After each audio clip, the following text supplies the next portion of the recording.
माननीयांना विनंती आहे, प्रमुख पाहुणे आजच्या कार्यक्रमाचे वक्ते यांना व्यासपीठाशी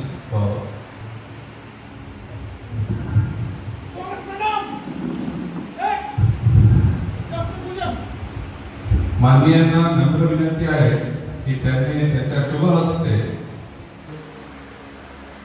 प्रमुख वक्ते राकेशजी मोरे तसेच प्रमुख पाहुणे आपल्या तालुक्याचे माननीय तालुका संघचालक श्री आनंद सिंहजी दिक्कत हे उपस्थित आहेत। त्यांच्या शुभ हस्ते आज छत्रपती शिवाजी महाराजांची प्रतिमा तसंच शस्त्रपूजन यांचं पूजन केलं जात आहे।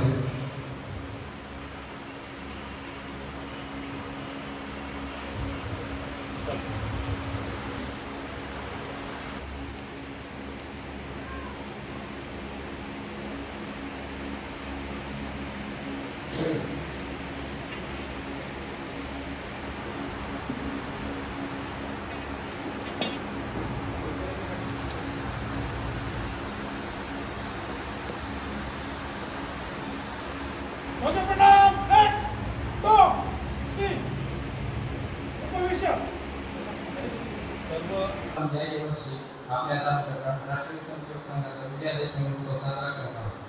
विजयादशमी उत्सव हा राष्ट्रीय स्वयंसेवक संघाचा 6 उत्सवापैकी महत्त्वाचा उत्सव आहे। याच दिवशी विजयादशमीच्या दिवशी 27 ऑक्टोबर 1925 रोजी डॉक्टर केशवभाई रामचंद्र यांनी हिंदू समाजाला संघटित करण्यासाठी राष्ट्रीय एकात्मतेसाठी संघ नागपूर येथे सुरू केले। आज आपण पाहतो की या विजयाचे निशाण मोठ्या प्रमाणात रूपांतरित झालेले आहे। देशभरामध्ये नव्हे तर जगभरामध्ये जे हिंदूंचे संघटना आहे ते आपल्या शाखा राष्ट्रीय संघटनाचे कार्य व शाखा दोन्ही सुरू आहे। वेगवेगळ्या नावाने संघटित येथे हिंदू संघटना असा आपल्याला दर्शनाला दिसते। आज देशभरामध्ये संघाच्या 85,000पेक्षा जास्त नियमित शाखा लागतात। या शाखेमध्ये देशभक्तीच्या संस्कार भगव्या ध्वजाच्या खाली दिला जातो। संघ विचाराच्या आधारावरती भारत मातेला सर्वोच्च स्थानी विराजमान करण्यासाठी कार्यरत आहे सर्व स्वयंसेवक। आपण पाहतो की कुठल्याही नैसर्गिक आपत्ती असेल त्या ठिकाणी संघाचा स्वयंसेवक उभा राहतो। 1993 मध्ये जो केंद्राचा भूकंप झाला त्यावेळी जनकल्याण सेवा समितीच्या माध्यमातून सेवा कार्य राबवले गेले। तसेच हरंबोळी येथील निवासी विद्यालय, लातूर येथील भारत माता प्रकल्प, यमकरवाडी येथील भटक्या विमुक्तांसाठी निवासी विद्यालयाची सोय स्वयंसेवकांच्या माध्यमातून सुरू असलेल्या आपणास दिसून येते। हे वर्ष संघाचे शताब्दी वर्ष आहे। मागील वर्षात अनेक चढउतार आले, परंतु संघाने चरवती या मंत्राचा जाप करत सर्व अडचणींवर मात करत संघ हा आज शताब्दी वर्षाच्या यशस्वी रीतीने वाटचाल पूर्ण केलेली आहे। संघ शताब्दी वर्ष म्हणून आपण या विजयादशमी पासून विविध कार्यक्रम करणार आहोत आपल्या तालुक्यामध्ये, ज्यामुळे हिंदू समाजाचे जागरण होईल व कार्यक्रम अशा पद्धतीचे असतील की व्यापक ग्रह संपर्क अभियान, हिंदू मेळावे, सामाजिक सद्भाव बैठका, संगोष्ठी कार्यक्रम, आपण असे सर्व प्रकारचे कार्यक्रम आपल्या या शताब्दी वर्षाच्या पासून करण्यासाठी सुरुवात करत आहोत। संघ शताब्दी वर्ष म्हणून आपण मंडळापर्यंत पोहोचण्याचा संकल्प केला होता। आपण पाहत असाल आज आपली संख्या जी आहे स्वयंसेवकांची ती मोठ्या प्रमाणावर दिसून येत आहे, कारण आपल्या आज उपस्थित मंडळातून भरपूर स्वयंसेवक आलेले आहेत। हे आपले या संकल्पाचे यश आहे। आपण या वर्षामध्ये 2 शाखा, 5 साप्ताहिक, 4 मासिक विगत, 2 उपखंड संगीत अशा पद्धतीचा एक संकल्प केलेला आहे। वास्तविकतेच्या शेवटी मी आपल्या सर्वांचे आभार मानतो। येथे जमलेले सर्व स्वयंसेवक, सर्व नागरिक, मान्यवर तथा पोलीस प्रशासन, आपल्या इथं एक बटालियन सहकारी उपस्थित तसेच या कार्यालयाचे प्रमुख यांचे देखील आणि वेगवेगळ्या श्रेणीमधून आलेले जसे वकील, डॉक्टर, इंजिनियर, पत्रकार या सर्वांचे देखील मी आभार व्यक्त करतो। काही परिचय करून देतो। माननीय श्री आनंद सिंह अरुण सिंह दिक्कत, दारुल येथे वास्तव्यास आहेत। BA शिक्षण झालेलं आहे। व्हॉलीबॉल या खेळामध्ये ऑल इंडिया लेवल 3 वेळेस त्यांनी खेळले आहेत। 6 वेळेस नॅशनल ते निघालेले आहेत. सध्या शेती हा व्यवसाय करतात आणि आपल्या धारूर तालुक्यामध्ये माननीय तालुका संघ चालक कार्यरत आहेत. आजच्या कार्यक्रमाचे प्रमुख पाहुणे म्हणून श्री जयंत सुखदेवराव शिंगारे, कसबा विभाग येथे वास्तव्यास आहे. 12वी पर्यंत शिक्षण झालेले आणि कृषी उत्पन्न बाजार समितीमध्ये शेतकऱ्यांशी निगडीत काम त्यांनी केले.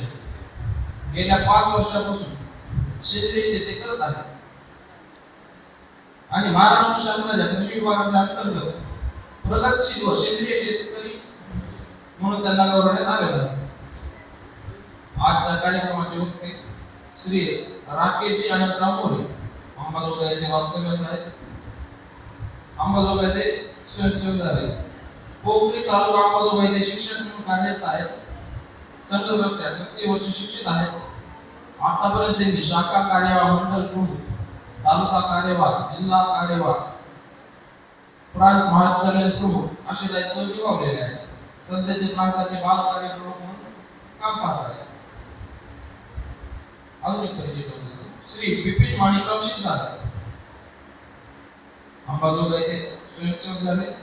अंबाजोगाई येथेच निवास आहे. स्वतःचा एक्साइड बॅटरीचा व्यवसाय आहे. ते आपल्या अंबाजोगाई जिल्ह्याचे जिल्हा कार्यालय काम पाहतात. अजून एक परिचय करू. श्री अमोल दत्तात्रय नेत्र, केज येथे वास्तव्यास आहेत. केज येथे स्वयंसेवक झाले.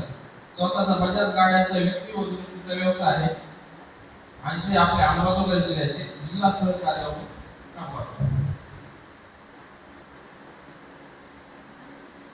यानंतर सामूहिक पद्य होईल आणि सर्वांपाशी जे पद्य पोहोचलेलंच आहे, तरी सर्वांनी कृपया मोठ्या आवाजामध्ये माझ्या मागे ते पद्य म्हणायचं आहे.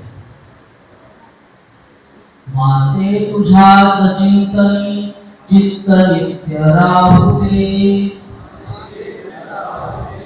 माते तुझ्याच चिंतनी चित्त नित्य राहू दे. कोटि कोटि कंठ है तुझेच गीत गाऊ दे.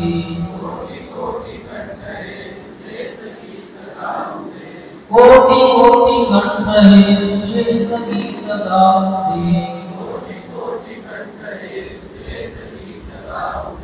तूच देवता हा धारणा मनी तुझी.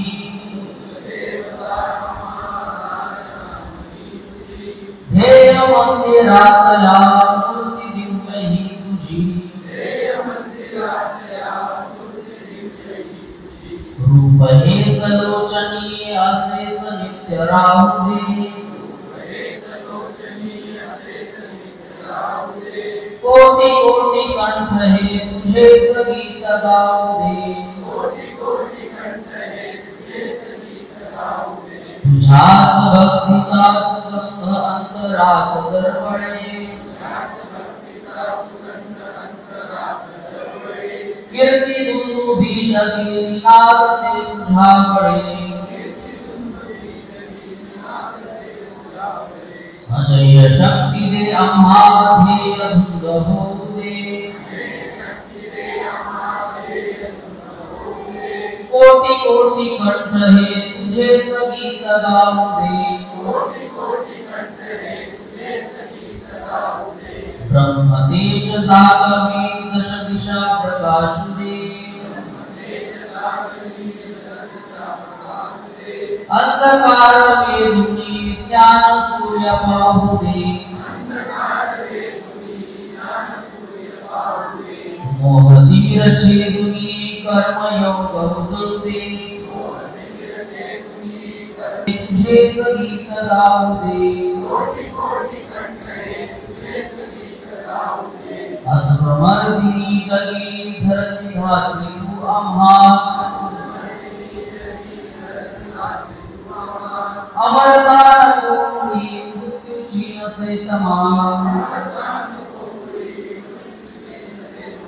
नष्ट देह हो जरी फिरुनी उदरी जन्म दे.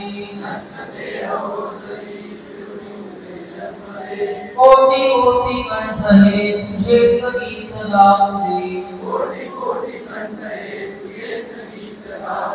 माते तुझ्याच चिंतनी चित्त नित्य राहू दे. कोटि कोटि कंठ हे तुझे संगीत गावे, कोटि कोटि कंठ हे तुझे संगीत गावे। व येथे जमलेल्या सर्व स्वयंसेवक व शहरातील नागरिक, आज संघाला 100 वर्ष पूर्ण होत आहेत। आगामी शताब्दी वर्षासाठी मी राष्ट्रीय स्वयंसेवक संघास शुभेच्छा देतो। मी थोडे अभ्यासले, नंतर समजले की संघाचे पंचपरिवर्तन मध्ये माझ्या निगडीत विषय हा शेती आहे। यामध्ये विषमुक्त शेती या विषयावर माझे काम आहे। मी जयंत सुखदेव शिंगारे, एक सामान्य असा शेतकरी असून माझे कार्य फार काही असे मोठे नाही। फक्त माझी भावना आहे की या देशातील सर्व नागरिकांना विषमुक्त धान्य, भाजीपाला, फळे आपल्या आहारात असावे। या व्यतिरिक्त असे मोठे कार्य नाही। राष्ट्रीय स्वयंसेवक संघाचे कार्य उज्ज्वल राष्ट्र निर्माण करण्याचे आहे। या कार्यात आपल्यासोबत सर्व घटकांचा समावेश आहे। त्यामुळेच मला माझ्या शेती कार्याला पाहून या कार्यक्रमास आमंत्रित केले आहे।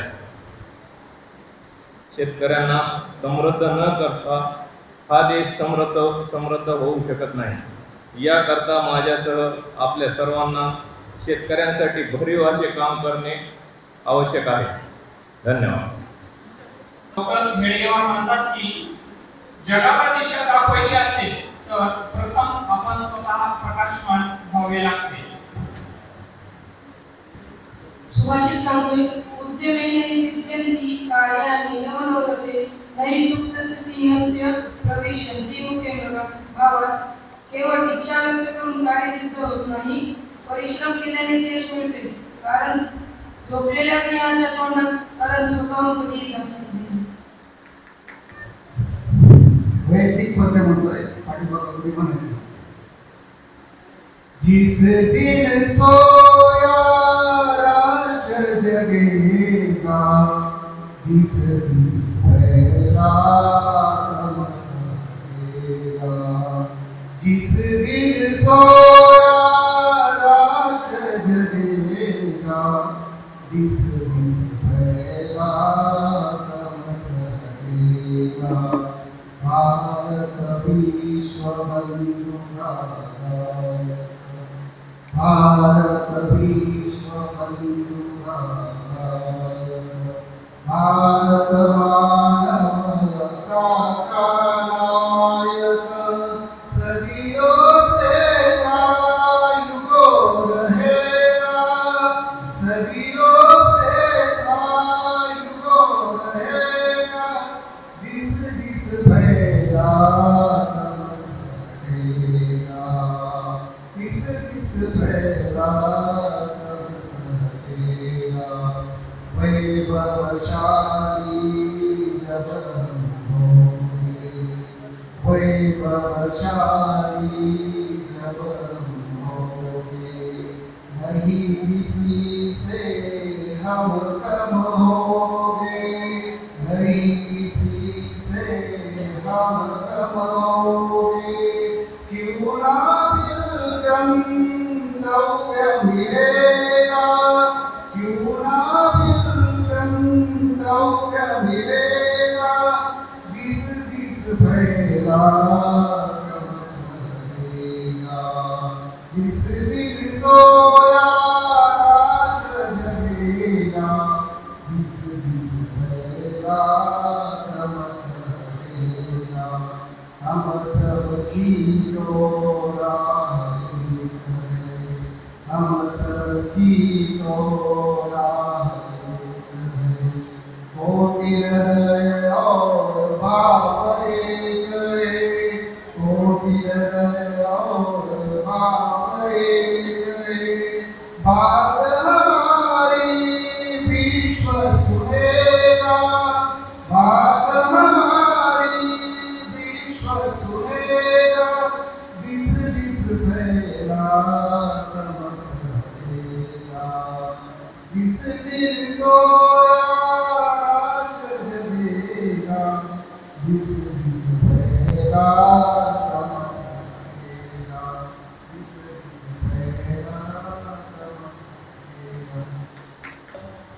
भगवा ध्वज आपल्या या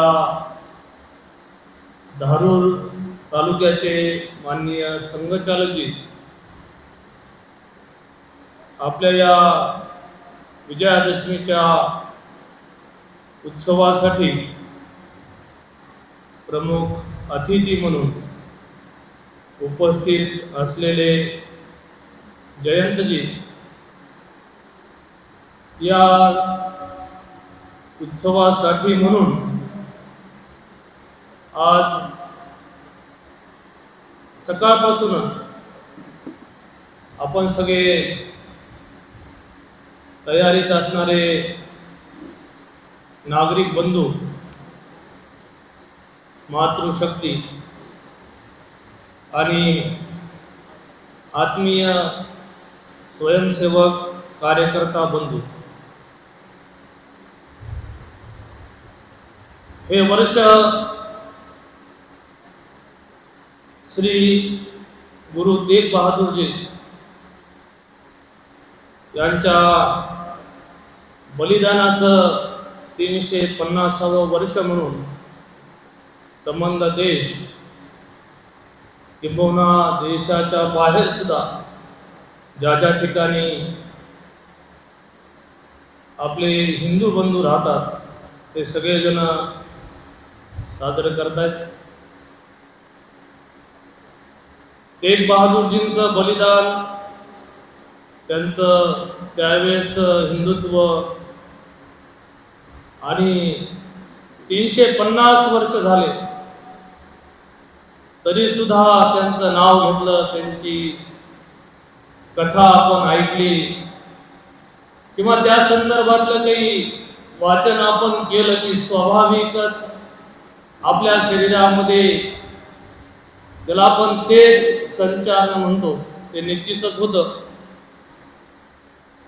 अशी एक ऐतिहासिक परंपरा असणारे गुरु तेग बहादूरजी आणि ज्या नगरीमध्ये हा उत्सव आपण संपन्न करत आहोत त्या नगरीचं तसं वैभव खूप मोठं आहे. ते वैभव सांगत बसलो आपण तर त्याला खूप वेळ लागेल.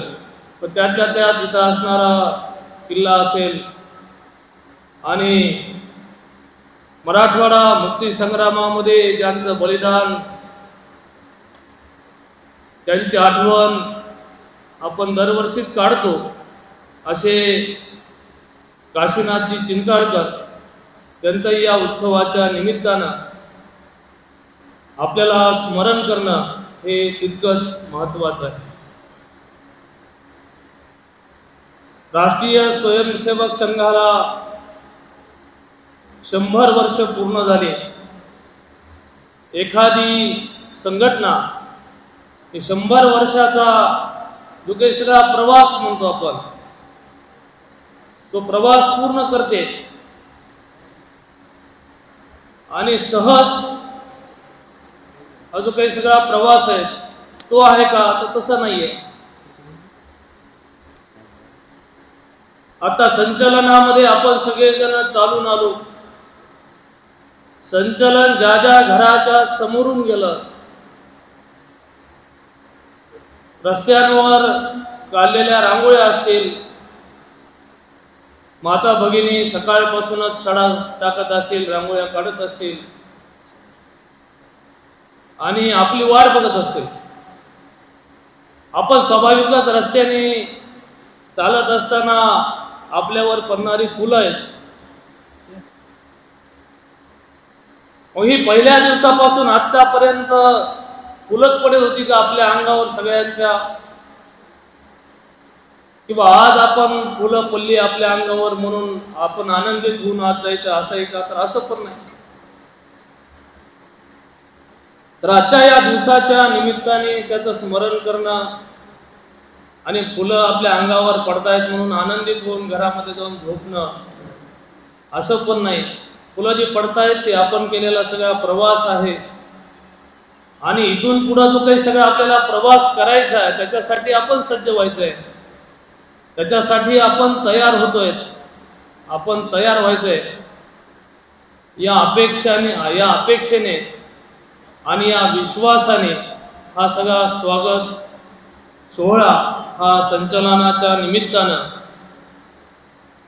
आपण झालेला आहे असं आपण समजून घ्यावं.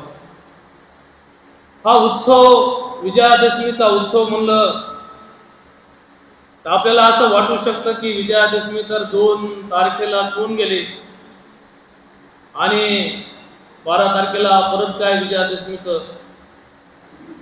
तर मी सांगताना जसं आपल्याला सांगितलं की 100 वर्षाचा प्रवास आहे आणि संबंध देशभरामध्ये काही उत्सव अगोदर झाले आणि काही उत्सव नंतर होत आहेत. संघाचे उत्सव त्या रचनेमध्ये आपण आज इथं एकत्र आलो. फार विजयादशमीचं उत्सवाचं महात्म्य त्याची काही माहिती मी आपल्या समोर ठेवणार आहे असं नाही,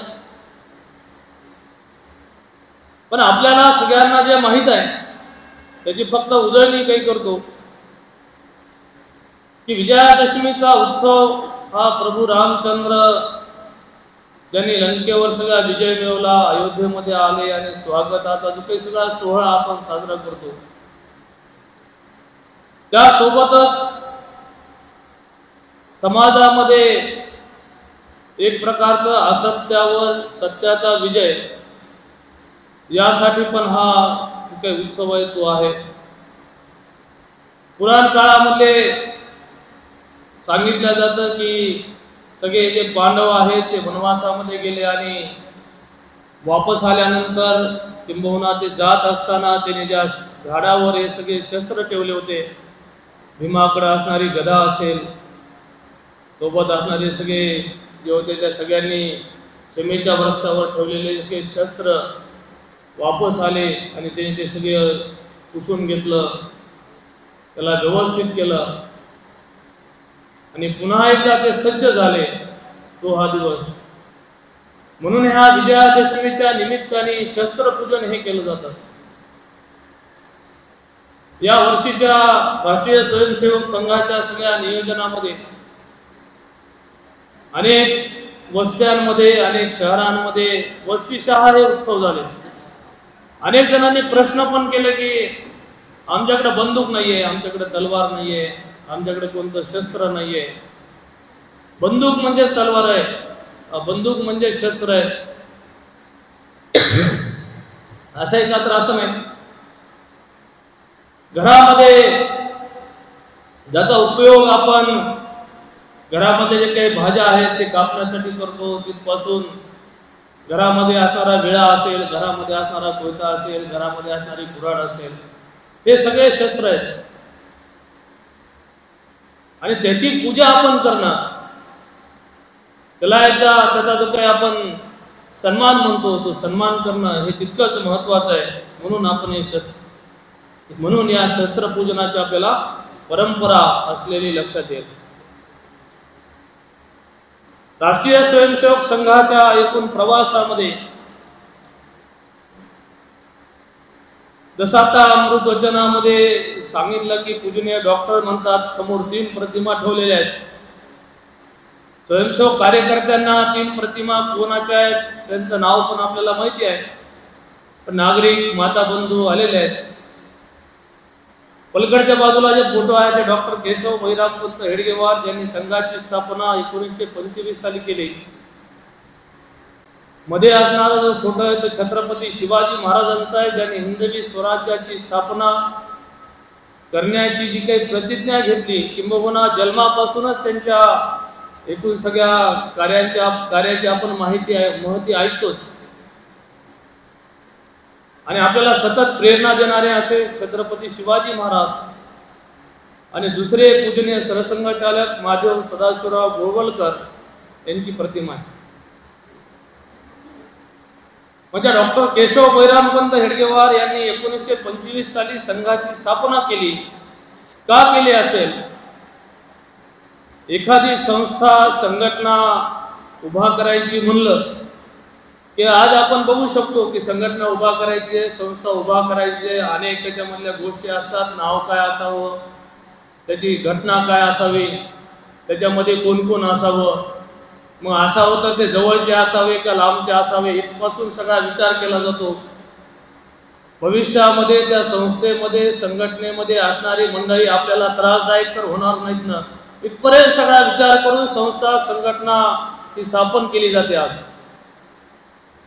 मग राष्ट्रीय स्वयंसेवक संघाची स्थापना 1925 साली केली आणि नागपूरमध्ये असणाऱ्या पडक्या वाड्यामध्ये 15 ते 20 बाल स्वयंसेवक त्यांना घेऊन केली.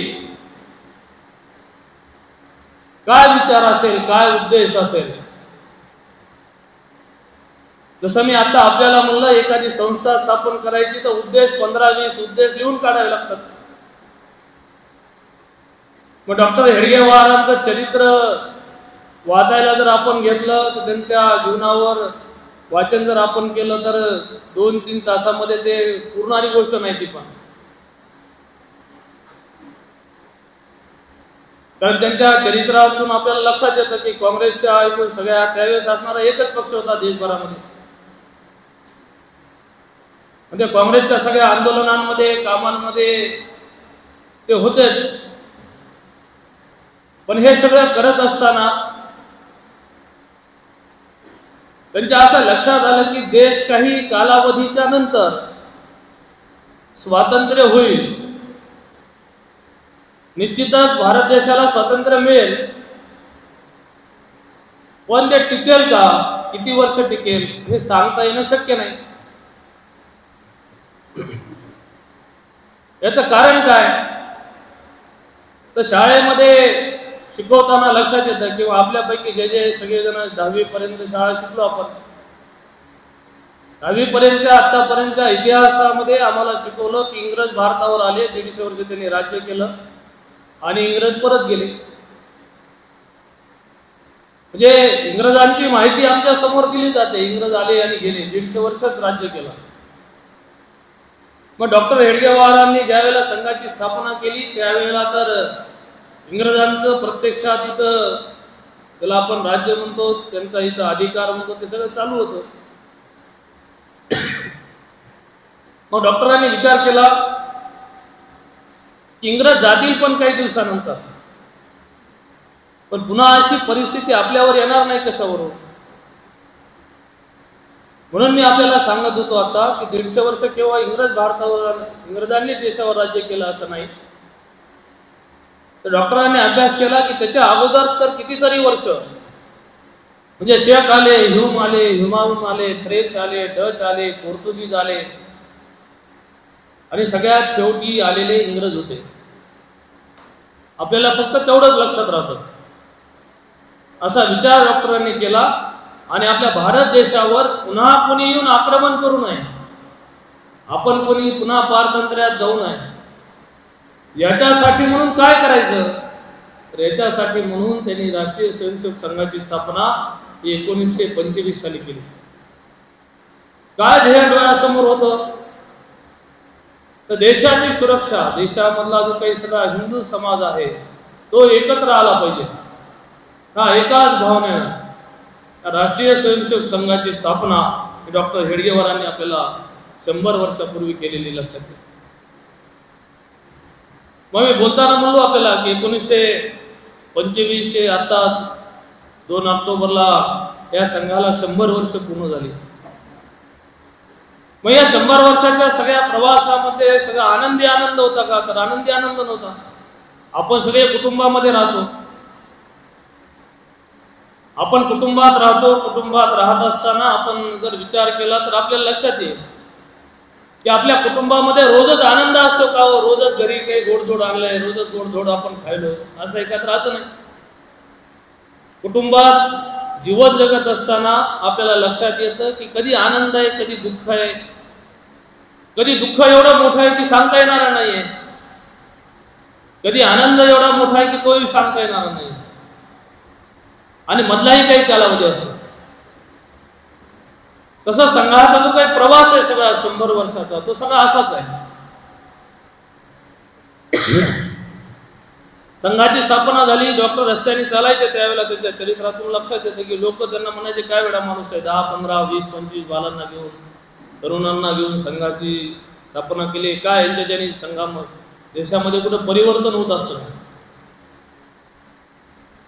पण तेव्हापासूनचा त्यांचा जो विश्वास आहे तो टप्प्याटप्प्याने आपल्याला लक्षात येईल. म्हणजे संघाची स्थापना झाली 1940 ला. पूजनीय सरसंघचालक डॉक्टर हेडगेवार यांचं निधन झालं. नंतर पूजनीय गोलवलकर गुरुजींनी संघाची धुरा सांभाळली. पूजनीय गोलवलकर गुरुजींचा फोटो समोर आहे. 1940 ते 1973 जवळपास 33 वर्ष हा संघ ज्यांनी सांभाळला. आणि या 33 वर्षामध्ये 2 वेळेला संघावर बंदी आली. आपल्यापैकी ज्येष्ठ कार्यकर्ता बंधू पण इथं बसलेले आहेत. त्यांच्यापैकी काही जणांनी प्रत्यक्षात जेलमध्ये जाऊन तिथले जे काही सगळे अनुभव आहेत, मगाशी मी थोडं लवकर येऊन इथं बसलेलो होतो, ते अनुभव सांगत होते की जेलमध्ये काय होतं, जेलमध्ये पण कशा पद्धतीनं त्रास जेलमध्ये पण दिला गेला. पण त्यावेळेस असणारे सगळे कार्यकर्ता बंधूंची जी काही एक संगतपणा म्हणतो आपण, ताकद म्हणतो, ती सगळ्यांना पुरून उरली तिथे सुद्धा. आणि कालावधीनंतर ती सगळी बंदी दोन्ही वेळेला त्या वेळेला उठवावी लागली. म्हणजे या सगळ्या परिस्थितीमधून आपण इथपर्यंत आलो. सहज आलो का तर सहज आलो. मग या सगळ्या प्रवासामध्ये जसं आपण म्हणतो की याची देह याची डोळा, अनेक गोष्टी आपल्या समोर झाल्या.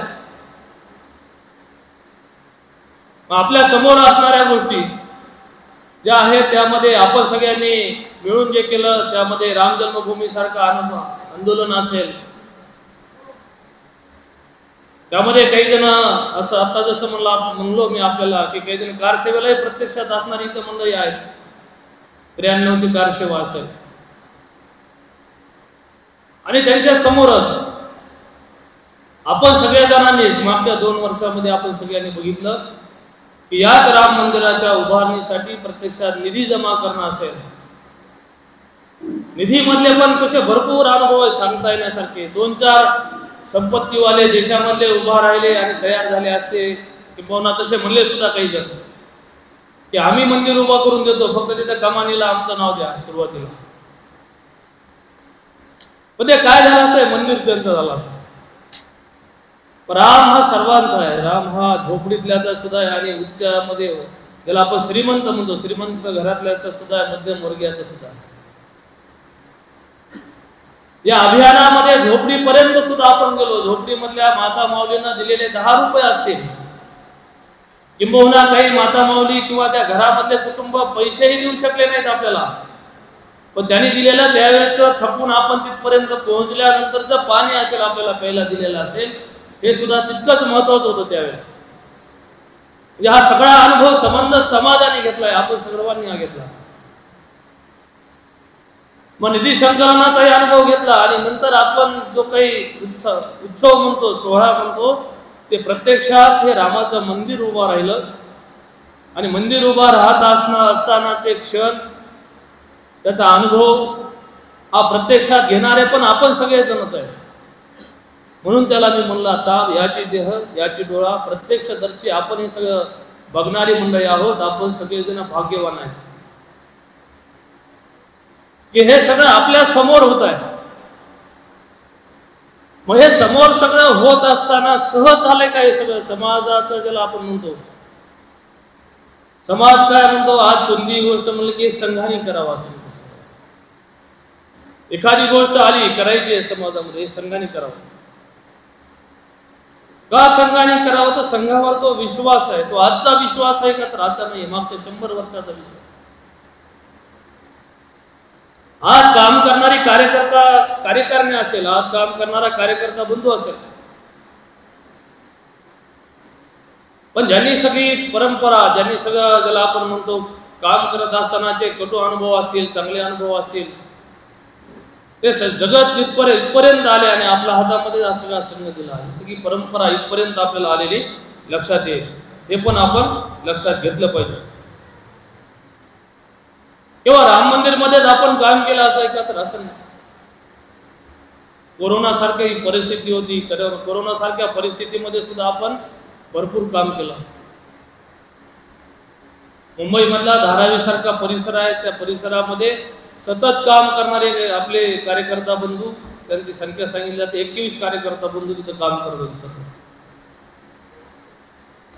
प्रत्यक्षात आपण कधी धारावीमध्ये गेलो तर आपल्याला चालणं तिथं मुश्किल आहे. म्हणजे रस्ते नाहीत, बाजूने नाल्या आहेत, दोन्ही बाजूने नाल्यामधून रस्ते काढत काढत कार्यकर्ता बंधू तिथं जायचे. आणि या कार्यकर्ता बंधूंनी कोरोनामध्ये केलेलं काम, कार्यकर्त्या तिथल्या नागरिकांना जे काही सुख सुविधा देत असताना या सगळ्या कार्यकर्ता बंधूंना सुद्धा सगळ्या कोरोनाची लागण झाली. या सगळ्या परिस्थितीमध्ये अनेक कार्यकर्त्यांचं त्याच्यामध्ये निधन पण झालं. म्हणजे केवळ आपण सांगतो संघ आणि बसतो घरामध्ये असं का तसं नाही, प्रत्यक्षात कृतीमध्ये पण हा कार्यकर्ता आपल्याला असलेलं लक्षात येईल. अनेक उदाहरणांमधून आपण ते बघू शकतो. मग ही सगळी शक्ती आहे ती कशाच्या आधारावर आहे? 1925 साली काय दिलं एवढं नेमकं डॉक्टरांनी? तर संघाची शाखा दिली.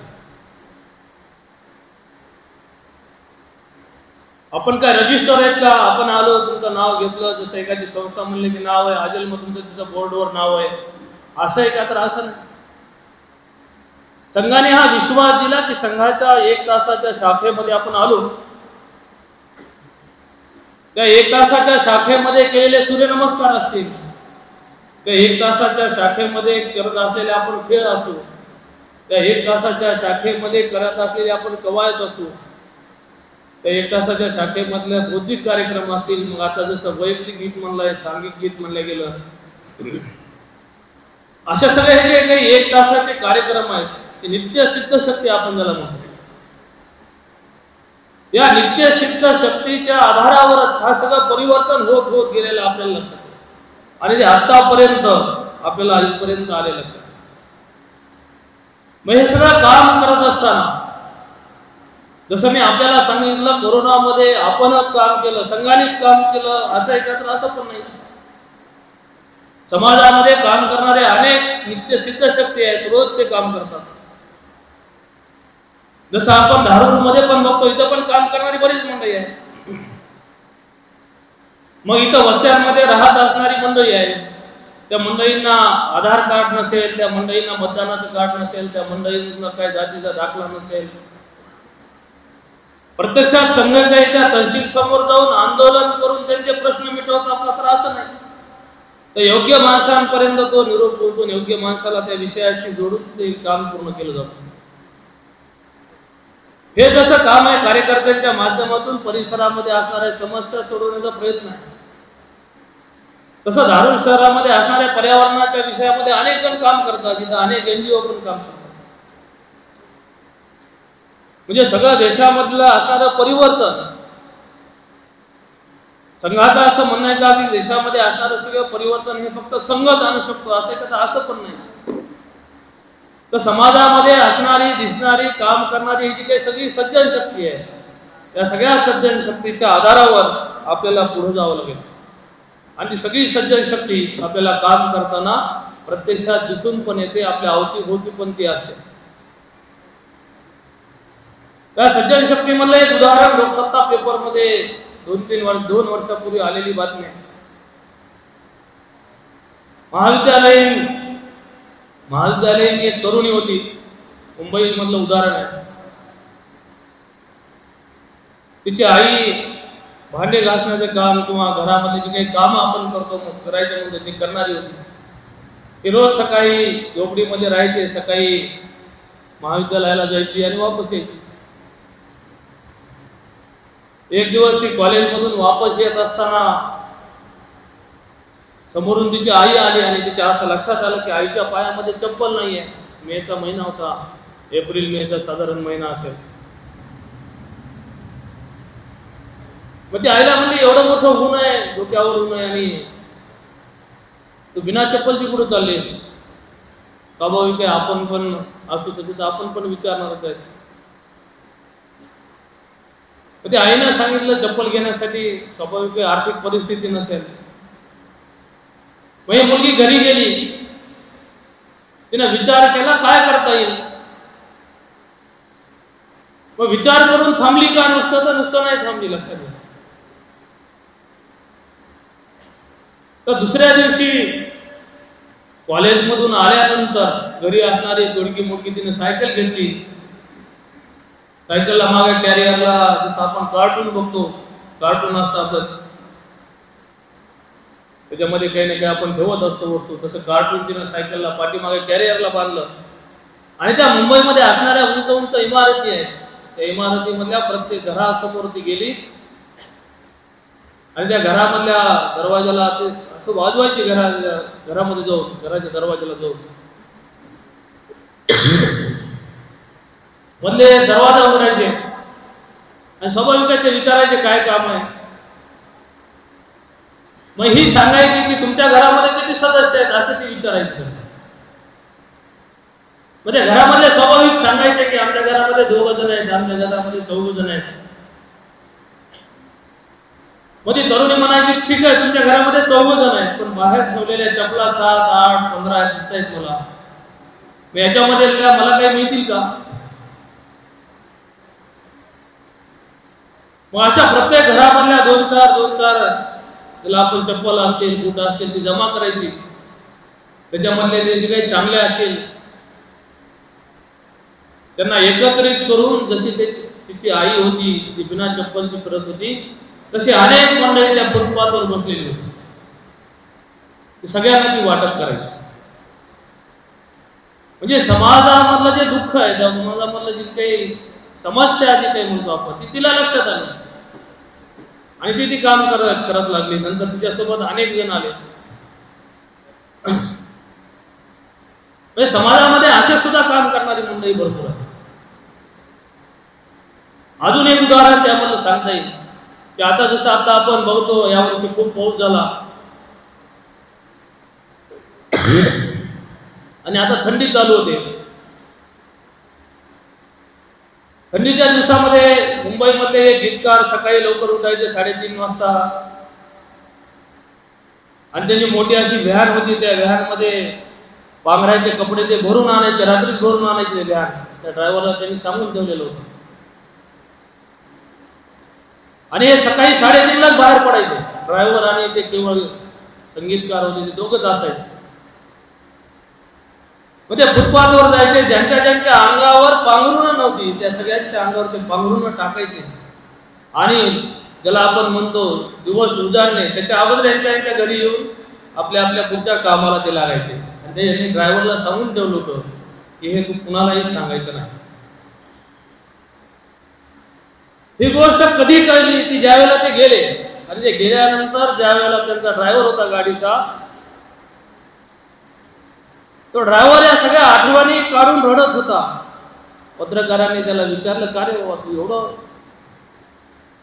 त्यांनी सांगितलेला हा अनुभव. आणि ते गीतकार होते, किशोर कुमार होते. म्हणजे समाजामध्ये आपण राहतो, समाजामध्ये आपण चालतो, समाजामध्ये आपण बोलतो, हे सगळं करत असताना दिशा काय आपली, कोणत्या दिशेनं आपण जातो, या सगळ्या गोष्टींचा जो काही डोळसपणा आहे तो आपल्या सगळ्यांकडे आहे का? अनेकांकडे तो असतो पण त्याला दिशा देणं, त्याच्यावर चर्चा करणं आणि त्याला योग्य तो मार्ग लावून देणं हे तितकंच आपल्याला महत्वाचं असलेलं लक्षात. ही आपल्या समोर ही उदाहरणाने आपल्याला यासाठी सांगितली की संघ तर काम करतोच समाजामध्ये, पण या संघाच्या सोबत असणारी ही सुद्धा अनेक मंडळी आहेत ती आपापल्या ठिकाणी, ज्याला आपण म्हणतो सज्जन शक्ती म्हणतो, ही सज्जन शक्ती आपल्याला काम करताना लक्षात येते. केवळ सज्जन शक्ती समाजामध्ये काम करते असं आहे का? तर माता भगिनी आहेत. संघाचं काम 1925ला सुरू झालं, मी आपल्याला सांगितलं. वंदनीय मावशी केळकर होत्या त्यावेळेला, ताई त्यांना मावशी म्हणलं जातं. त्या डॉक्टर हेडगेवारांकडे गेल्या आणि त्या म्हणल्या की आम्हाला पण संघामध्ये येऊ द्या, आम्हालाही संघामध्ये प्रवेश करून द्या आमचा. मग डॉक्टरांनी सांगितलं की आपली जी काही पद्धत आहे, कारण संघाला सुरू होऊन जवळपास 10 वर्ष झालेली होती, त्यामध्ये संघामध्ये तर काही सोबत नाहीत, कारण संघ कार्यकर्ता बाहेर काम करतो म्हणजे गेले स्वाभाविकच घरी त्यांची पत्नी असेल, त्यांची आई असेल, त्यांची बहीण असेल, हे घर सांभाळतेच आहे, ती सुद्धा स्वाभाविक संघाचंच काम करते, घर सांभाळते. पण त्यांनी सांगितलं तुम्ही स्वतंत्र संघटना उभा करा, त्यामध्ये राष्ट्रसेविका समिती म्हणून महिलांचंही आपल्याला देशभरामध्ये काम असलेलं लक्षात. जसे संघाचे आपण प्रचारक पाहतो, प्रचारक मंडळी आहे, तशी महिलांमध्ये सुद्धा समितीची सुद्धा प्रचारक मंडळी, महिला शक्ती ज्यांना आपण म्हणतो, राष्ट्रसेविका समितीच्या कार्यकर्त्या, या पण आपल्याला काम करताना दिसून येते. जसं संघाचं लक्षणीय काम आहे, प्रास्ताविकामध्ये आलं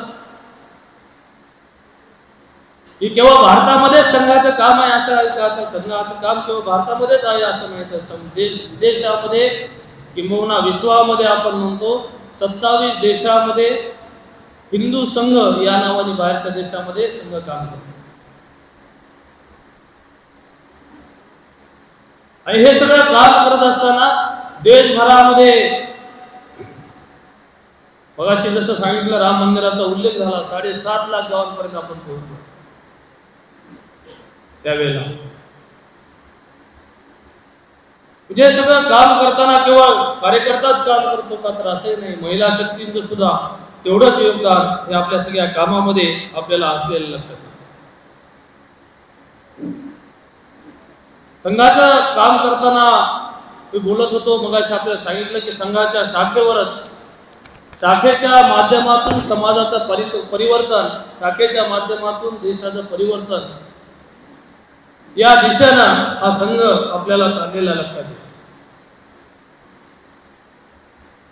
त्यामधले काही उदाहरण आपल्या समोर सांगितले, त्यामधलं उदाहरण अजून एक सांगता येईल, ते म्हणजे काश्मीरचं 370 कलम आहे. म्हणजे देशाला स्वातंत्र्य होऊन 87-88 वर्ष झाले आणि आपल्या देशाचा काही भाग हा वेगळा राहतो, किंवा आपल्या देशाचा काही भागाला नंतर, ज्याला आपण म्हणतो खऱ्या अर्थाने स्वातंत्र्य करून घ्यावं लागतं, असे सगळे विषय हे आपल्या समोर आता मागच्या सगळ्या 15-20 वर्षामध्ये आपल्याला झालेले लक्षात येते. पूजनीय सरसंघचालकांच्या एकूण सगळ्या कार्यपद्धतीमध्ये किंवा आपल्यापैकी काही जणांनी विजयादशमीचं जर बौद्धिक आपण ऐकलं असेल किंवा त्याच्याही अगोदरपासून मागच्या 2-3 वर्षापासून मग चर्चा सुरू झाली की संघाला आता 100 वर्ष पूर्ण होत आहेत, काय संघ काय करणार आहे. आपण बघतो घरामध्ये वाढदिवस असला की किती मोठ्या उत्साहाने आनंदाने सगळे 8 दिवस अगोदर तयारीला लागतात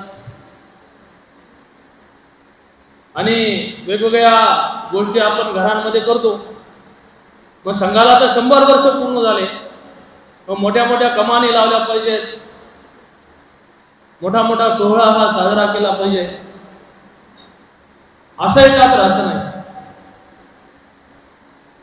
पूजनीय सरसंघचालकांनी या निमित्ताने 5 बिंदू आपल्या समोर ठेवले. ते 5 बिंदू आपल्या समोर ठेवून मी थांबणार आहे. त्यामधला पहिला जो आहे तो म्हणजे स्वबोध आहे. आपण नागरिक म्हणून, आपण माता भगिनी म्हणून, आपण कार्यकर्ता म्हणून स्वचा बोध मला झालाय का स्वतःला? स्वचा बोध म्हणजे नेमकं काय, तर स्वची जाणीव आहे. स्वची जाणीव म्हणजे नेमकं काय, तर ज्या कुटुंबामध्ये राहतो आपण, त्या कुटुंबामध्ये जे आचरण आहे, जे असं कुटुंबामध्ये आचरण करत असताना आपली जी संस्कृती आहे, आपली जी परंपरा आहे, त्या संस्कृतीनुसार, त्या परंपरेनुसार आपण वागतो का, त्या परंपरेनुसार आपण राहतो का, त्याची पुन्हा एकदा उजळणी करणं, त्याचा पुन्हा एकदा आपण विचार करणं. म्हणजे जसं आता उदाहरण मी सांगितलं, वाढदिवस म्हणजे की आपण 8 दिवस तयारीला लागतो. म्हणजे वाढदिवसामध्ये असणाऱ्या ज्या काही गोष्टी त्या सगळ्या असल्याच पाहिजेत का? 40 वर्षापूर्वी आपला वाढदिवस झाला असेल अशाच पद्धतीनं झालाय का? 30 वर्षापूर्वी झाला असेल असाच झालाय का?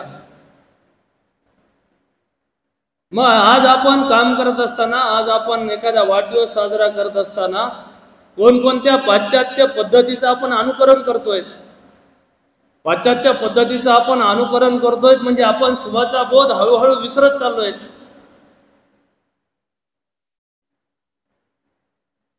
याचा विचार आपण करणं, आणि तो आपण नाही केला तर आपले मुलं करणार नाहीत, आपण नाही केला तर आपल्या कुटुंबामधले अन्य सदस्य ते करणार नाहीत. म्हणून या शताब्दीच्या निमित्तानं आपण सगळ्यांनीच पुन्हा एकदा स्वची जाणीव करावी, पुन्हा एकदा त्याचा विचार आपण करावा, आणि आपल्याकडून अनाहूतपणे या गोष्टी कुठं कमी होत चालल्या असतील तर ते पुन्हा सांगण्याची वेळ. म्हणजे विजयादशमी सारखा उत्सव आहे. माझ्या घरामधले सगळे लहान मोठे थोर बंधू आहेत. आपण घरामधले ज्येष्ठ म्हणून घरामधल्या सगळ्यांना आपण एकत्र करणं, आणि विजयादशमीचं नेमकेपणाने महत्व काय बाबा 2, 3, 4 मिनिटात आपण त्यांना सांगितलं. कारण लहान मुलं आहेत. बऱ्याच वेळेला आपणच घरामध्ये म्हणतो मोबाईल सारखा विषय मला कळत नाही, आपण आपल्या घरामधल्या मुलाच्या हातामध्ये देतो, हे थोडंसं उडून दे म्हणतो, हे मला सांग म्हणतो, आपणच म्हणतो, आणि ते त्याला झटकन समजतंय, त्याला लवकर ते लक्षात येतं. मग आपली असणारी परंपरा आहे, आपली असणारी संस्कृती आहे, मग ती आपणच त्याला नाही सांगितली, ती आपणच त्याला नाही शिकवली. आपणच म्हणलो विजयादशमीचं तुला काय दसरा आहे ना, तुला थांब 5 मिनिटांनी सांगतो. मग आपण काहीतरी मोबाईल बघत बसलो, आपण काहीतरी घरातले कामं करत बसलो, आपण आपल्या नोकरीला गेलो, आपण आपल्या दुकानी गेलो. त्याच्या मनामधला तो प्रश्न तसाच राहिला. दुसरा सण आला, दिवाळी आला. दिवाळी कशासाठी साजरी करायची? फटाके वाजवले, एकच दिवस दिवाळी साजरी केली पुरतं, काही अडचण नाही. पुढचे 3 दिवस करण्याची काय आवश्यकता आहे, काय गरज आहे? तर ही करण्याची आता वेळ आलेली आहे. कारण वेळ का आली आहे हे पण समजून घ्या, लक्षात घ्या की मी मगाशी सांगताना आपल्याला सांगितलं, आपल्या देशामध्ये असणारा राष्ट्रीय स्वयंसेवक संघ 27 देशामध्ये काम करतो. पण जगामध्ये असणारे 240 देश आहेत. त्या 240 देशामधले अनेक देशामधली मंडळी भारतात येतात. भारतामध्ये अनेक कुटुंबांमध्ये राहतात, ते आपल्यासारख्याच कुटुंबामध्ये राहतात. मग आपली संस्कृती आहे, आपली परंपरा आहे, आपल्या सुविधा आहेत, आपली शेती पद्धती आहे, याचा ते अभ्यास करतायत.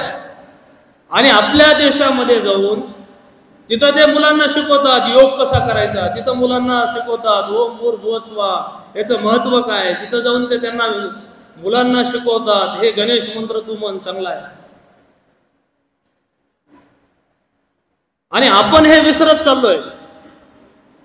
म्हणून स्वचा बोध होणं, स्वची जाणीव होणं, कारण ते आपण नाही केला तर पुढच्याला देता येणार नाही, हे आपण समजून घ्यावं. आणि स्वच्या बोधामध्ये सर्वात महत्वाचं अजून एक गोष्ट त्यामध्ये, ते म्हणजे स्वदेशी आहे. आपल्या या कार्यक्रमाचे प्रमुख अतिथी, प्रमुख पाहुण्यांनी अतिशय चांगलं सांगितलं की शेतीमधून ते जे काही काम करतात, ते स्वतःच्या शेतीमधलं जे काम आहे, ज्याला आपण म्हणतो शेतीचं काम करत असताना ज्याला सेंद्रिय शेती म्हणतो आपण, कसल्याही प्रकारचं केमिकल त्याला वापरायचं नाही, तसं अवघड आहे ते सगळं करणं. पण हे सगळे विषय आपल्याला लक्षात येतात का? तर हे सगळ्या गोष्टी आपण समजून घ्या. कारण हा जो देश आहे त्या देशामध्ये काही नव्हतं असं नाही.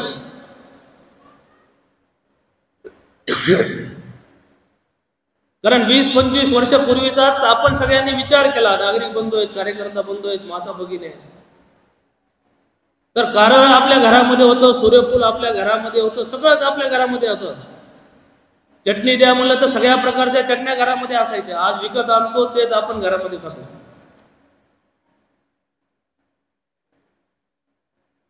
पुन्हा एकदा याची सगळ्याची सुरुवात, स्वची ओळख, स्वदेशीचं काम, स्वतः तयार केलेल्या सगळ्या वस्तू त्याच आपण वापरू का जास्तीत जास्त, याचा विचार हा आपण या निमित्तानं करावा असं मला वाटतं. दुसरा महत्वाचा विषय आहे तो म्हणजे कुटुंब प्रबोधन आहे.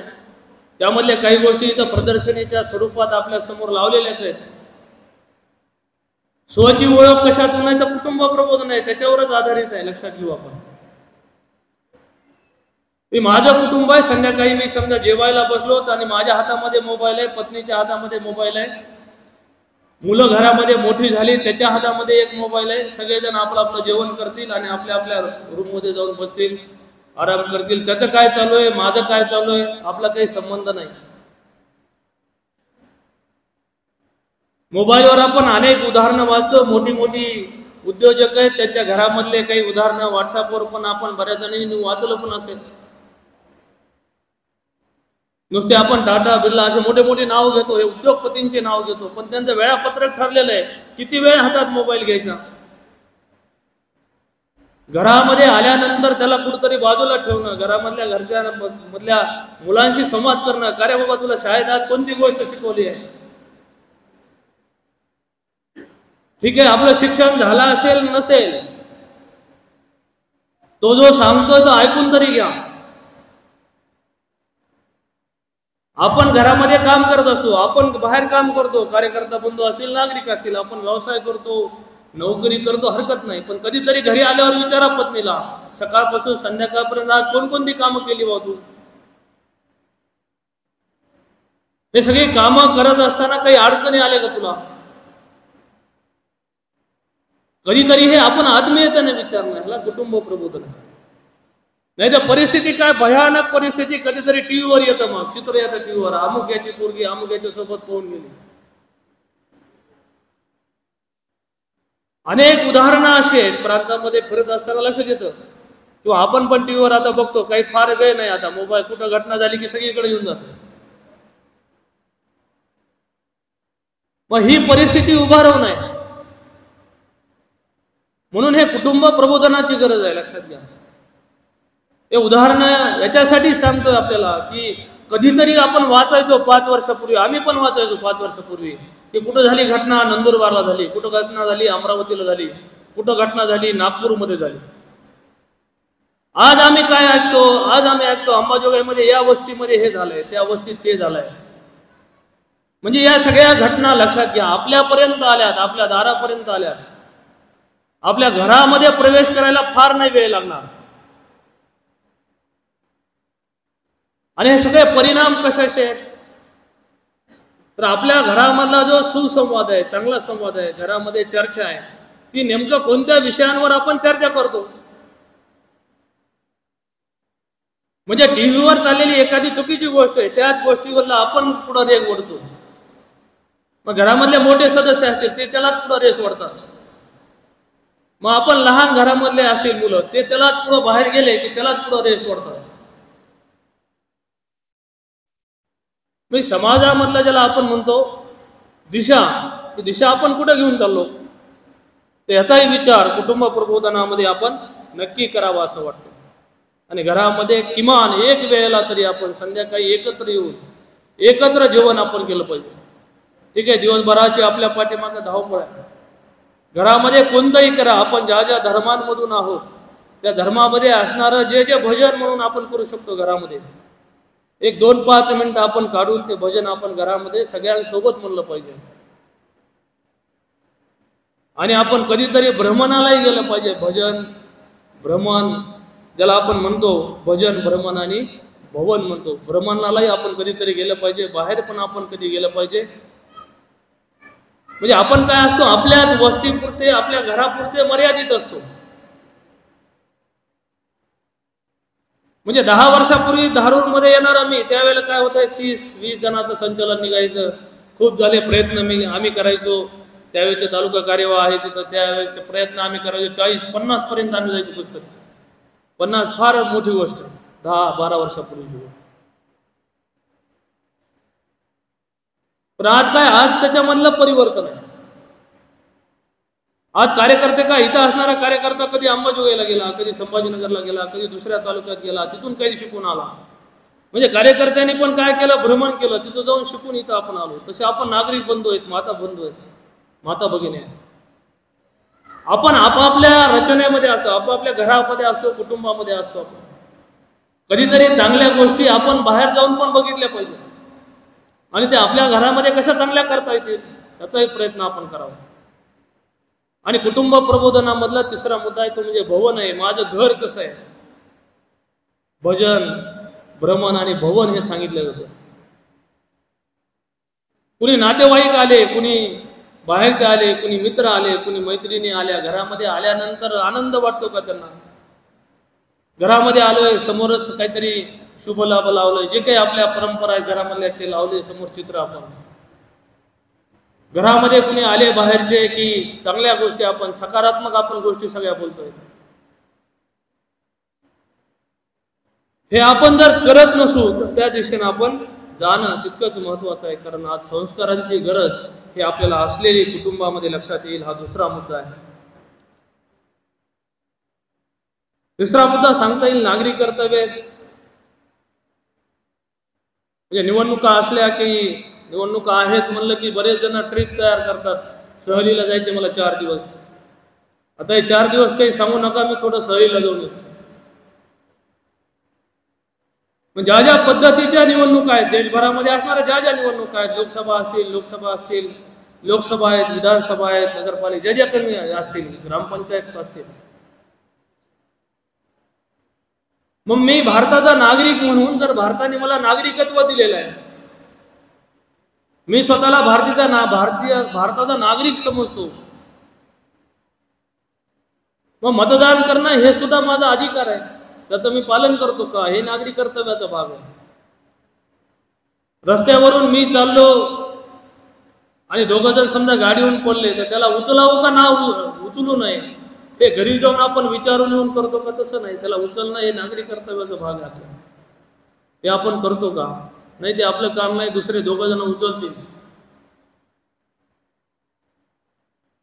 हे जसं आहे तसं थोडं मोठ्या शहरांमध्ये आपण गेल्यावर लक्षात येतं आपल्याला, आपल्या गाडीवर ट्रिपल सीट आपण बसलो,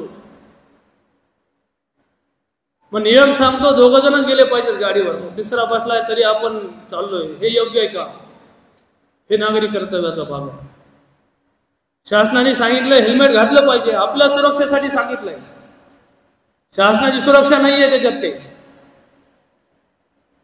हेल्मेट आपण घातलं नाही, निघालो आपण, दुर्दैवाने आपला अपघात झाला, आपल्या डोक्याला पायाला दुखापत झाली तर शासनाचा कोणताच पाय मोडणार नाही, किंवा कोणतं शासन दवाखान्यात ऍडमिट झाले आणि त्याला 4 सलाईन दिले असं पण नाही होणार.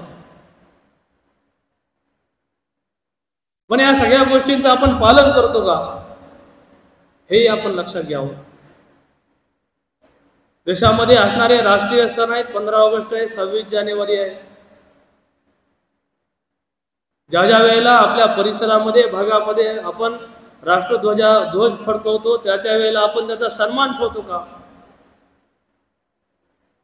म्हणजे शाळेच्या समोरून मी चाललोय आणि शाळेमध्ये राष्ट्रगीत चालू आहे, माझा त्याचा काही संबंध नाही हो, ते शाळेतल्या मुलांसाठी असतं, माझा त्याचा काय संबंध आहे राष्ट्रगीताचा?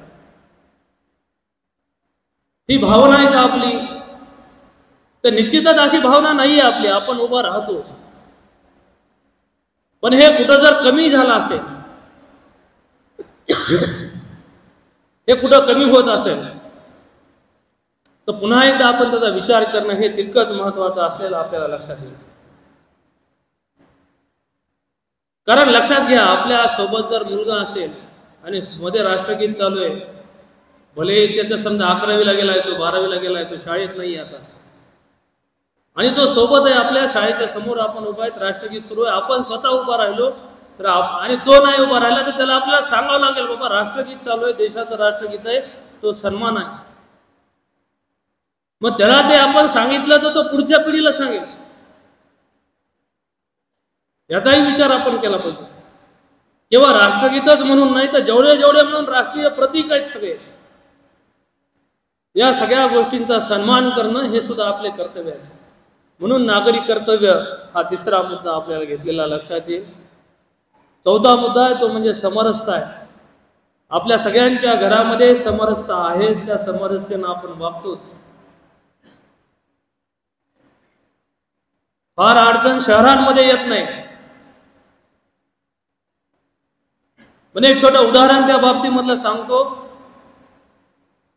मी ज्या गावामध्ये 2016 मध्ये नोकरीसाठी आलो त्या गावामधलं उदाहरण सांगतो. आपण सगळेजण आहेत, समोर आहेत, आपण बघतो ग्रामीण भागामध्ये आपण गेलो की माईकवर चालू असतंय, ते काय हो, गावचा सप्ताह काय सांगितलं जातं भाषणामध्ये? हा सप्ताह हा गावचा सांगितलं जातं. आणि ज्या दिवशी शेवटची पंगत आहे ते माईकून सांगत असतो तो मोठ्या मोठ्याने. ते ज्या ठिकाणी मी शाळेत तिथंही तो सांगत होता 2016-17 मध्ये की गावची पंगत आहे, गावामधल्या सर्वांनी पंक्तीला येऊन बसावं, अशा सूचना तो मोठ्या मोठ्याने देतो माईकून देणार. पण ज्या शाळेमध्ये मी शिकवतो त्या शाळेमधला 80% भाग 80% मुलं रांगेत बसतात लगेच पंक्तीला, आणि 20% भाग हा जर बाजूने निघून आपल्या आपल्या घरी निघून जात असेल, मग पंगत गावची आहे का? हा विचार करण्याची गरज आज पण आहे. 88 वर्ष झाले देशाला स्वातंत्र्य होऊन, याचा विचार आपण सगळ्यांनीच केला पाहिजे. म्हणजे एका बाजूला आपण सांगतो हा सगळा सप्ताह गावचा आहे, सगळ्या गावने इथं येऊन पंक्तीला बसावं. मग मी ज्या शाळेचं उदाहरण जिथं मी आहे तिथलं आपल्याला सांगत होतो. दुसऱ्या दिवशी मी मुलांना विचारलं, का रे अर्धे मुलं रांगेत बसले, 80% मुलं रांगेत बसले, 20% तुम्ही बाजूच्या रस्त्याने घरी गेलात का, अडचण काय? मग त्या मुलांनी सांगितलं, नाही सर आम्हाला इथं बसू दिलं जात नाही, आम्ही नाहीत बसत. त्या शाळेमध्ये काम करणारी जी मंडळी होती, अगोदरचे जे शिक्षक होते, त्यांनाही मी विचारलं. ते म्हणले, सर तुम्ही याच्यामध्ये पडू नका.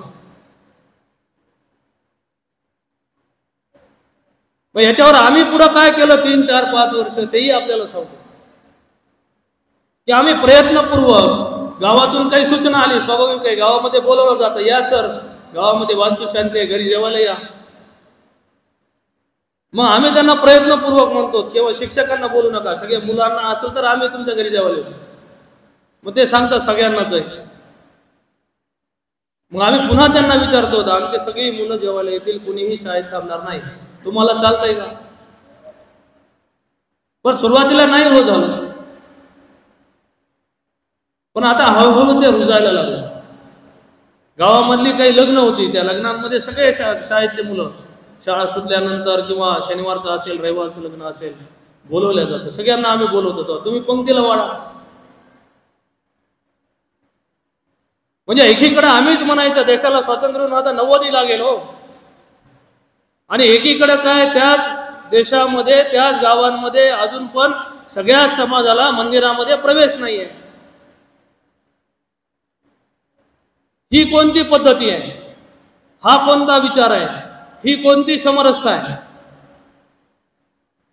मग ही समरसता जी म्हणतो आपण, सामाजिक समरसता, मग ही संघाने आज चालू केली का? तर आज नाही, 1960च्या दशकामध्ये चालू केली. तेव्हापासून संघ ह्याच्यामध्ये प्रयत्न करतोय, कारण हा विषय समाजामधल्या आपल्याला पण माहिती आहे भावनिकतेचा विषय जास्त असतो. म्हणजे उदाहरण म्हणून केवळ आपल्याला मी आता त्यामधलं काही सांगितलं. म्हणजे हे कधी आपल्या डोक्यात येतं का? आपल्या सगळ्यांच्या. म्हणून हे आपल्याला उदाहरण सांगितलं की जर सप्ताह सगळ्यांचा असेल तर सगळ्यांनाच बोलवलं पण पाहिजे. मग आपण कशाची म्हणतो सामाजिक समरसता. तसं कार्यकर्त्यांमधलं उदाहरण आहे मिलिंद बिलोलीकर म्हणून लातूरचे कार्यकर्ते दरवर्षी गेली 15 वर्ष झाली. आताच महालक्ष्म्यांचा सण झाला. महालक्ष्म्याच्या सणाला ज्या दिवशी महालक्ष्मींची आरती असते, गेली 14 वर्ष ते सेवा वस्तीमधल्या कुटुंबाला, ज्यांचं नुकतंच लग्न झालं यावर्षी, त्या कुटुंबाला बोलवतात, 2 कुटुंबाला, आणि त्यांच्या हाताने महालक्ष्मीची आरती करतात. प्रयत्नपूर्वक, केवळ हे सांगण्यासाठी नाही, उदाहरण एकच नाही, असे असंख्य उदाहरण आहेत कार्यकर्त्यांची सुद्धा. मग गणपती असेल, लक्ष्मी असतील, दिवाळी असतील, पण कार्यकर्त्यांच्या सोबतच असणारे नागरिक बंधू असतील, माता भगिनी असतील, आपण पण हा विचार करतो. आपण शहरांमध्ये परत एकदा समजून आपल्याला फार वेळ लागत नाही, शहरामध्ये लक्षात पण येत नाही फार, पण ही परिस्थिती अजून पण आहे. याचा प्रयत्न आपण सगळ्यांनी, एक गाव, एक पानवटा, एक स्मशानभूमी ज्याला आपण म्हणतो, तो आपण सगळ्यांनी करण्याचा प्रयत्न हा आहे. कारण समाजामध्ये फूट बांधणारी शक्ती खूप मोठी आहे. लक्षात घ्या, मागच्या 2 वर्षाचा जर आपण सगळ्यांनी अभ्यास केला तर तेही लक्षात येईल आपल्याला की समाजामध्ये ही जात ते जात याच्यामध्ये भांडणं लावणारे भरपूर लोक आहेत. पण आपण काय म्हणून घ्यायचं, आपण चांगलं म्हणून घेतलं पाहिजे आणि आपण चांगलं म्हणून पुढे जायचं.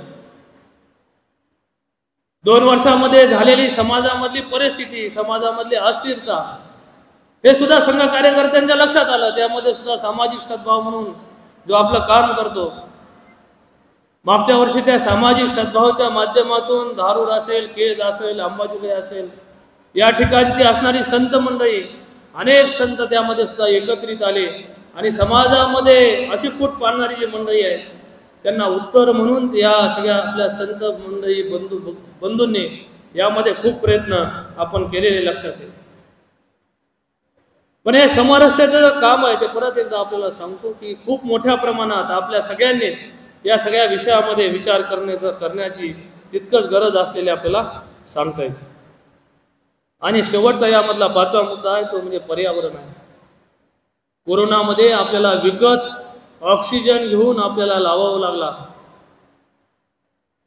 खऱ्या अर्थाने ऑक्सिजनची काय गरज आहे, ऑक्सिजन कशासाठी लागतो, त्याचं किती महत्व आहे हे आपण आत्ताच अनुभवून त्याच्या पुढे आपण आता आलोय.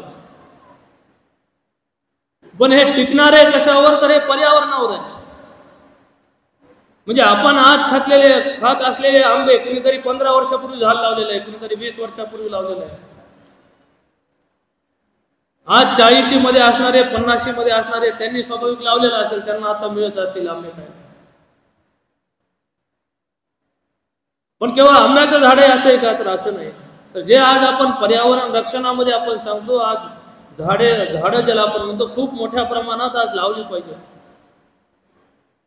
कारण सुरुवातीचे जे मी आपल्याला उदाहरणं सांगितले, कुटुंब प्रबोधन असेल, त्यामधलं स्वचा बोध असेल, या सगळ्यांना जर पुढे न्यायचे आपल्याला, या सगळ्यांचा जर विचार खऱ्या अर्थाने आपल्याला करायचा तर पर्यावरणावर सुद्धा हे सगळं आधारित आहे. कारण भविष्यामध्ये जर पर्यावरणच सुरक्षित राहिलं नाही तर आपण कोणीच सुरक्षित राहू शकणार नाहीत. कारण आपल्या शरीराला लागणारा ऑक्सिजन हा जर राहिला नाही तर आपणच राहू शकणार नाही. केवळ झाडं लावले म्हणजे पर्यावरण झालं असं आहे का, तर असं नाही. झाडं लावणं आहे, त्याला जगवणं आहे, त्याला मोठं करणं आहे. पण आज काय झालंय, ते लावलं तर मला काय मिळणार आहेत का फळ त्याचं, याचा विचार आपण करतो.